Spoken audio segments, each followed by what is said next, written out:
भारत पाक युद्ध 1971 जहां 3 दिसंबर को शुरू हुआ, वहीं पाकिस्तानी एयरफोर्स के निशाने पर अंबाला एयरबेस रहा। युद्ध के चौथे दिन अंबाला में पाक युद्धक विमानों ने बम बरसाए, लेकिन एयरबेस का वो कुछ भी नहीं बिगाड़ पाए। युद्ध शुरू होने के मात्र 14 दिन बाद ही पाकिस्तानी सेना ने सरेंडर कर दिया था। इस युद्ध में जिस खड़क कोर ने अहम भूमिका निभाई थी, वह अंबाला में ही मौजूद है। दरअसल खड़क कोर एक सैन्य दल है। इसके बारे में हम वीडियो के अंत में बात करेंगे। कृपया वीडियो में अंत तक जरूर बने रहें।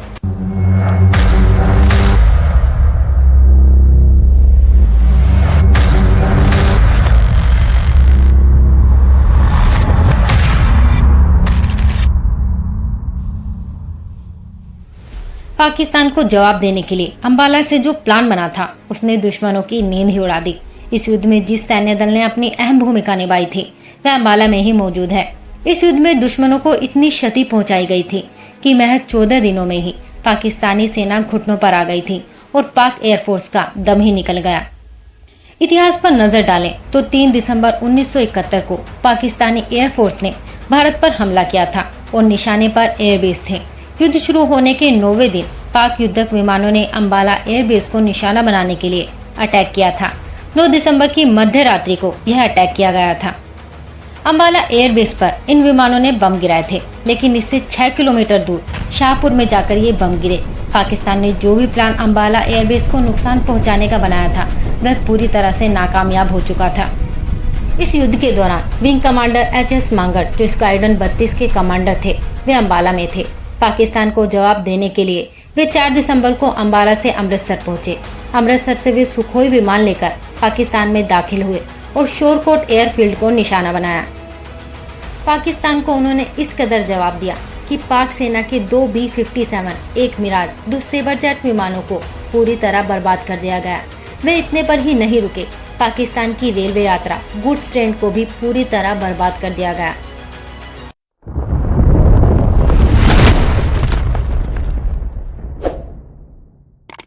चलिए अब आते हैं मुद्दे पर। भारत से बना पाकिस्तान हमेशा से ही भारत को ही आंखें दिखाता आया है। जितनी भी नापाक कोशिशें उसने हमला करने की है, सभी में उसने अपने मुंह की ही खाई है, लेकिन इस बार उसने अपनी हदें ही पार कर दी। भारत पाक 1971 के युद्ध में पाकिस्तानी लड़ाकू विमानों ने अपना दूसरा हमला आगरा पर किया था। इस हमले में पाक वायुसेना ने भारतीय एयरबेस के साथ विश्व के 7वें अजूबे ताजमहल को भी ध्वस्त करने की साजिश रची थी। भारतीय सेना ने ये दुनिया में जो अपनी पहचान बनाई है, उसको बयान करना थोड़ा कठिन है। पाकिस्तान ने साजिश के तहत उसकी वायुसेना से 3-4 दिसंबर की रात को ही आगरा में बमबारी शुरू कर दी थी। पाकिस्तानी वायुसेना ने 500 पाउंड वजन के 16 बम आगरा पर गिराए थे। इसमें 3 बम एयरफोर्स परिसर में गिरे, जबकि बाकी बम एयरबेस के समीप स्थित खेतों में जा गिरे। पाकिस्तानी एयरफोर्स अपने मंसूबे में सफल हो पाती, इससे पहले ही भारतीय वायुसेना ने पाकिस्तान के B-57 विमान को मार गिराया था। 1971 का युद्ध हो या कारगिल का, पाकिस्तान को जिस तरह से भारतीय सेना ने चित किया था, वह आज तक नहीं भूला जा सकता। पाकिस्तान के खिलाफ हर जंग में आगरा का महत्वपूर्ण रोल रहा है। 1948 हो या 1965 या फिर 1971 का ही युद्ध क्यों ना हो, हर बार आगरा स्टेशन के पैरा कमांडो और एयरफोर्स ने बढ़ चढ़कर इसमें हिस्सा लिया है। वरिष्ठ अधिकारियों के अनुसार पाकिस्तान द्वारा गिराए गए बमों में 3 बम एयरफोर्स परिसर में आकर फटे। इसकी वजह से आगरा एयरबेस के रनवे में मामूली सा नुकसान पहुंचा। वहीं कुछ बम समीप के खेतों में जाकर फटे। वहीं कुछ बमों को समीपवर्ती इलाकों से जिंदा ही बरामद कर लिया गया था।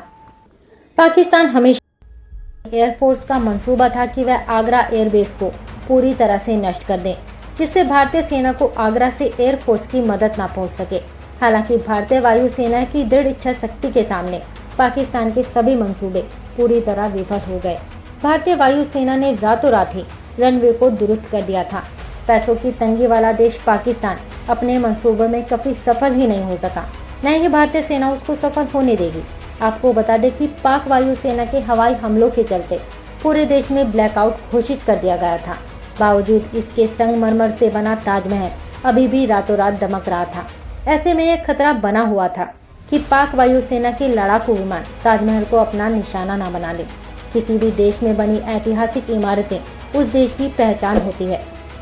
आतंकी देश पाकिस्तान विश्व भर में अगर जाना जाता है तो बस आतंकवाद के लिए। उस समय ताजमहल की सुरक्षा के लिए आनन फानन में कवायद शुरू की गई थी। ताजमहल के मुख्य गुम्बद और चारों मीनारों को काले रंग के कपड़े से ढक दिया गया था। इसके अलावा मुख्य गुम्बद के चारों तरफ लकड़ी की बल्लियों को बांधकर काले रंग के कपड़ों को नीचे लटकाया गया था।